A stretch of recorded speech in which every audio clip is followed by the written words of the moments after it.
Hi friends, எல்லோரும் என்ன பண்ணுறீங்க? இன்றைக்கி சண்டே ரொம்ப சூப்பராக போச்சு. விருந்தெல்லாம் பிரமாதமாக இருந்தது. எப்படி இருந்தது விஷ்ணு? செம்மையாக இருந்தது. மட்டன், சிக்கன் கிரேவி, மட்டன் வறுவல், அப்புறம் மீன் குழம்பு எல்லாம் செஞ்சு சூப்பராக இருந்துச்சு. மட்டனில் 2 ஐட்டம், அப்புறம் சிக்கனில் 2, மீன், முட்டை எல்லாமே வந்து வெரைட்டியாக நிறையா சமைச்சிருந்தோம். எல்லாம் வெத்தலையும் போட்டு வந்து இதோ ஒரு ஆள் படுத்துட்டாங்க. அங்கேயும் எல்லாம் கட்டில் போட்டு அண்ணாவும் படுத்துட்டாங்க.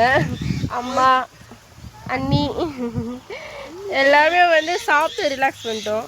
நாங்கள் ஏன் சமைச்சதும் சாப்பிட்டதும் வீடியோ போடலன்னா எங்களுக்கு சேராமல் போயிடுது. சொந்தக்காரங்க அதை போய் சூனியம் வச்சிடறாங்க.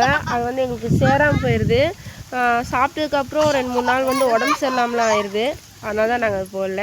கொஞ்சம் ரிலாக்ஸ் பண்ணி வீடியோ போடுறோம். ஏன்னும் கிளைமேட்டும் நல்லா இருக்குது, மழை வர மாதிரி. அடுத்த வீடியோவில் பார்க்கலாம். எடுத்து போட்டு பாருங்கள். பாய்.